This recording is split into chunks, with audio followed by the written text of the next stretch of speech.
Hello friends, हमारी कहानी का शीर्षक है आलसी लड़का। एक बहुत ही भोला भाला सा आलसी लड़का था। वह कोई काम नहीं करना चाहता था, बस खाना खाता, घूमता, सोते रहता था। एक दिन उसे किसी ने बताया कि एक आश्रम है जहाँ पर कुछ नहीं करना पड़ता है और हर दिन 2 समय का खाना नाश्ता मिलता है। तुम वहाँ जाकर हो। उस आलसी लड़के ने सोचा, यह तो बहुत ही बढ़िया है, और उस आश्रम में जाकर रहने को सोचने लगा। और फिर वह भोला भाला सा आलसी लड़का अपना सारा सांसारिक जीवन छोड़कर उस आश्रम में जाकर रहने लगा। आश्रम में गुरुजी रहते थे। वह कुछ समय सबको प्रवचन देते हैं। वह आलसी लड़का सुनता था, बाकी समय आराम करता और फिर भरपेट खाना खाकर सो जाता था। ऐसे ही उस लड़के का दिन गुजरता गया। एक दिन आश्रम में कुछ भी नहीं बना। नाश्ते के समय नाश्ता नहीं मिला। उसने सोचा, नाश्ता नहीं मिला, भोजन तो मिलेगा। अब भोजन का समय, उसे भोजन नहीं मिला। लड़का दौड़कर गुरुजी के पास गया और उनसे पूछा कि आज भोजन क्यों नहीं बना। गुरुजी ने कहा कि बेटा, आज एकादशी है। जितने भी आश्रम के सदस्य हैं उनका उपवास है और तुम्हारा भी आज उपवास है। आज भोजन नहीं बनेगा। वह लड़का आलसी था, उसे भूख ही बहुत लगती थी।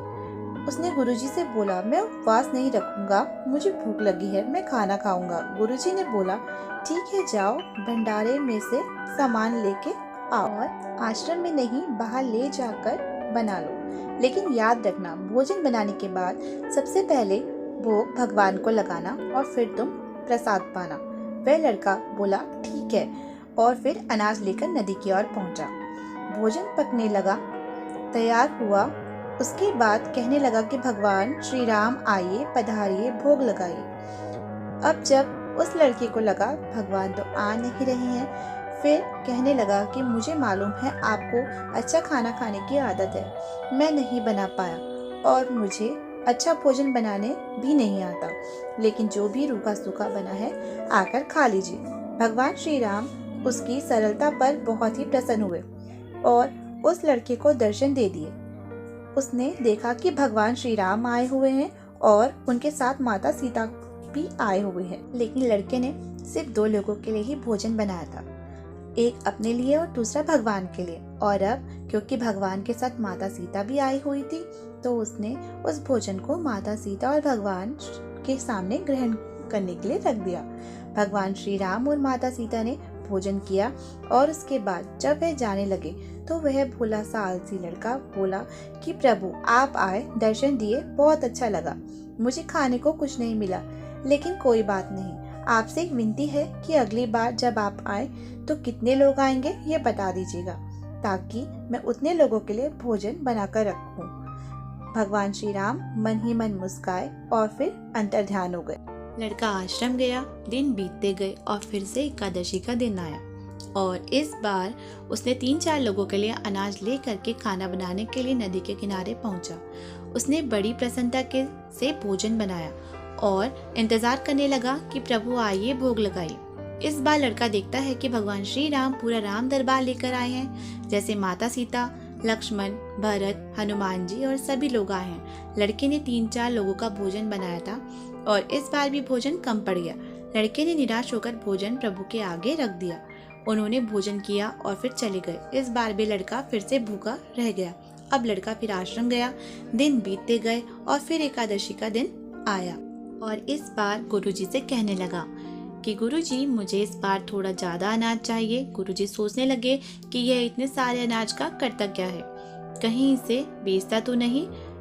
फिर उन्होंने कहा, ठीक है, भूख से परेशान रहता है। लड़के ने कहा कि नहीं गुरुजी, मैं भूख से परेशान नहीं रहता हूँ, प्रभु के साथ बहुत लोग आते हैं, उनको भी भोजन कराना पड़ता है। गुरुजी को लगा कि लड़का पागल हो गया है, लेकिन गुरुजी ने सोचा कि चलो एक बार चलकर देख ही लेते हैं कि लड़का इस अनाज का करता क्या है। भोला सा लड़का अनाज लेकर नदी के किनारे पहुंचा। इस बार भोजन नहीं बनाया। उसने सोचा, प्रभु हर बार ज्यादा लोग लेकर के आते हैं, इस बार वह जितने भी आएंगे खुद बनाकर के भोग लगा लेंगे। और फिर प्रेम से प्रभु को बुलाने लगा। गुरुजी यह सब छिपकर देख रहे थे कि भोजन तो बनाया ही नहीं और प्रभु को बुला रहा है, लेकिन लड़के ने देखा कि इस बार प्रभु के साथ बहुत से लोग आए हुए हैं। तो उसने प्रभु के सामने हाथ जोड़कर कहा कि प्रभु माफ़ करना, आप बहुत सारे लोग आते हैं और मुझे संख्या पता नहीं होती है और मेरी हिम्मत भी नहीं होती है कि मैं इतने सारे लोगों का भोजन बनाऊं। आप स्वयं आइए, बनाइए, खाइए, भोग लगाइए। प्रभु मुस्कुराते हैं और अपने साथ आए हुए लोगों के साथ मिलकर भोजन बनाते हैं। गुरुजी ये सब छिपकर देखते हैं और फिर लड़के के पास आकर कहते हैं कि तुम ये क्या कर रहे हो। लड़का कहता है, गुरुजी आपको दिख नहीं रहा है कि भगवान श्री राम पधार चुके हैं, माँ सीता आई हुई है, हनुमान जी आए हैं और भी बहुत लोग आए हुए हैं, भोजन बन रहा है। गुरुजी ने बोला कि पागल हो गया है, मुझे तो कोई नहीं दिख रहा।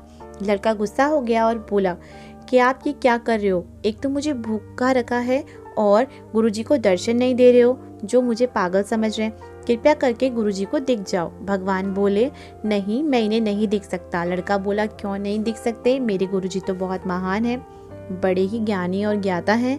भगवान बोले, हाँ ज्ञानी और ज्ञाता होंगे लेकिन तुम्हारी तरह सरल नहीं है, जो सरलता तुम में है वह तुम्हारे गुरुजी में नहीं है।